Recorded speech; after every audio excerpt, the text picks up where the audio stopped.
Ha. Al-Fatihah ni dia umul kitab. Orang panggil umul kitab, jantung.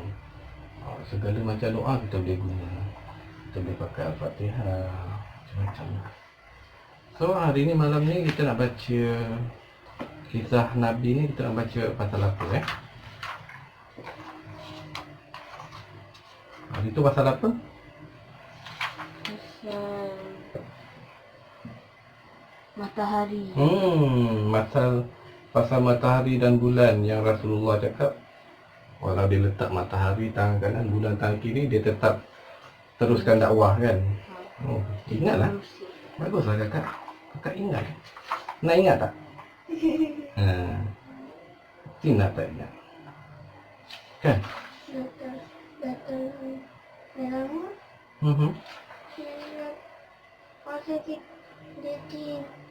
Masa tu kan dia tidak janji. Jadi sakit perut kan, dia tak sihat. Okey. Malam ni Daddy nak baca tajuk akan datang waktunya. Boleh Bismillahirrahmanirrahim. Rumah Darul Arkam bin Abi Arkam menjadi tempat pertemuan Nabi SAW dengan sahabat-sahabat di Mekah. Kedudukan tempat ini terasing dari orang ramai, terutama dari golongan Quraisy.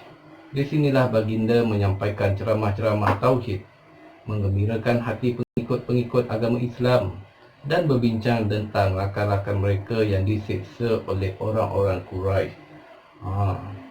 Maksudnya zaman dulu masa yang siapa yang baru masuk Islam tapi masih jadi hamba kena seksa dengan tuan dia. Jahatlah orang Quraisy, kejam. Al-Mustahafun, istilah yang diberikan kepada pengikut Nabi SAW di Mekah. Mereka orang-orang lemah tetapi setia, tidak berbalah bagi kepada Allah dan Rasulnya. Walaupun mereka diancam, disiksa, namun mereka tetap bertahan. Di antara mereka itulah Bilal bin Abi Rabah ataupun orang panggil Bilal Rabah. Dia tukang azan, azan kan, orang panggil Bilal. Sebab Bilal ni lah, nama dia Bilal. Sebab tu sekarang orang panggil, kalau yang tukang azan tu kat surau ke masjid, orang panggil nama dia Bilal. Orang panggil gelaran dia Bilal. Sebab bila dia dah merdeka, Nabi Muhammad bagi dia jadi Bilal, jadi tukang azan.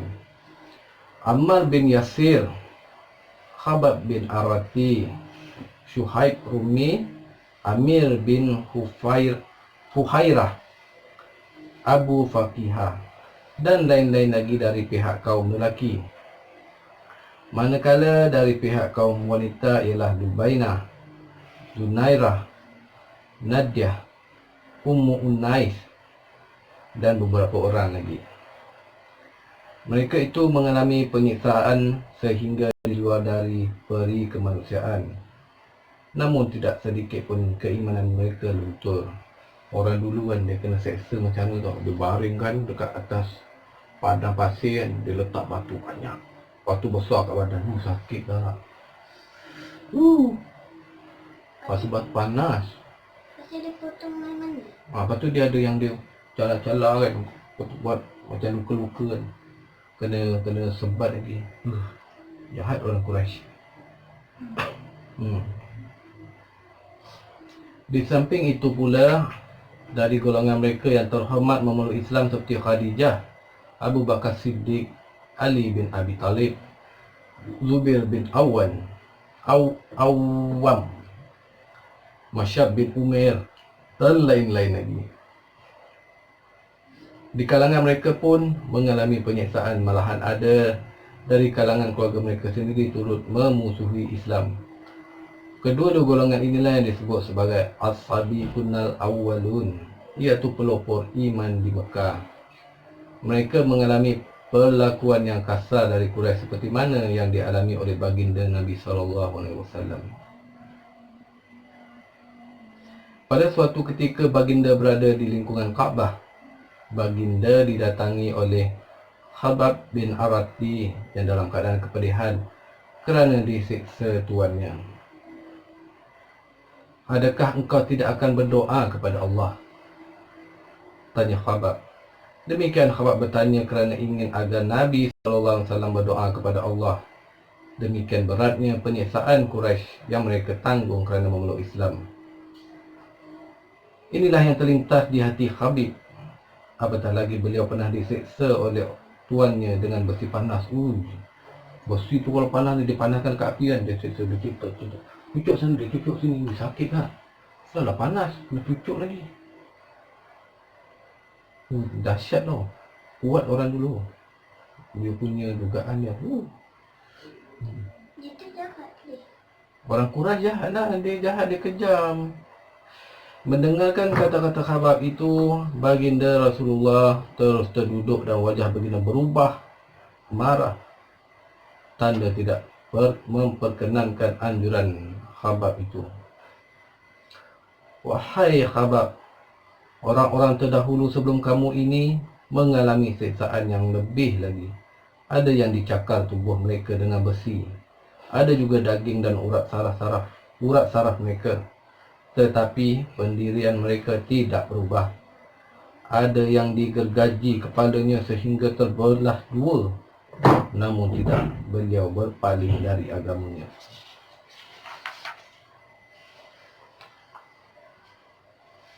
Semua pun kena. Orang dulu ramai kena. Siapa nak masuk? Nenek nak masuk.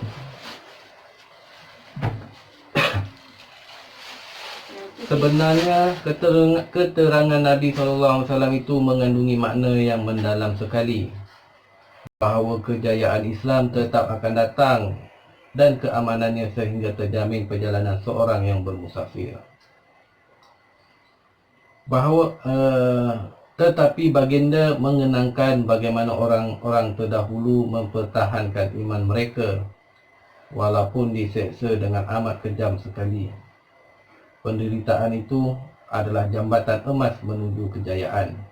Maka itu laluilah ia dengan penuh kesabaran dan bertawakal.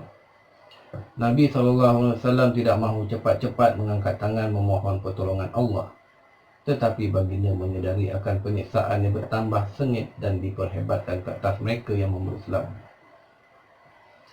Akhirnya baginda diilhamkan, iaitu memindahkan pengikut-pengikut Islam ke Habsyah ataupun Ethiopia. Berangkatlah kamu ke Habsyah. Di sana tidak seorang pun akan mendapat penganiayaan dari rajanya. Habsyah itu bumi yang baik sampai Allah nanti memberikan kelapangan dan jalan keluar dari kesulitan yang kamu tanggungi. Demikian kata Nabi SAW mengizinkan mereka berhijrah. Peristiwa ini adalah hijrah pertama dan ia dilakukan dalam bulan Rejab setelah 5 tahun baginda menjadi Rasul Allah. Baginda melepaskan seorang demi seorang ke Habsyah dan di antaranya anak kandung baginda Ruqayyah bersama suaminya Utsman bin Affan. Setelah baginda mendengar mereka telah mula berangkat meninggalkan Mekah, baginda menyambutnya dengan ucapan, sesungguhnya Utsman orang yang mula-mula hijrah dengan keluarganya sesudah Nabi Lut. Baginda Rasulullah tetap bertahan di Mekah dan terus menyampaikan dakwah Islam bersama-sama yang lain sahabat yang belum hijrah, dan tentangan baginda bertambah ganas. Habis. Dahsyat orang dulu kak. Masuk Islam kan kerana seksa. Macam-macam tuan dia. Kerana yang tuan dia ambil cakar kan. Sak. Sakit lah. Besi panas cuba nak. Dia ambil rotan. Mana rotan?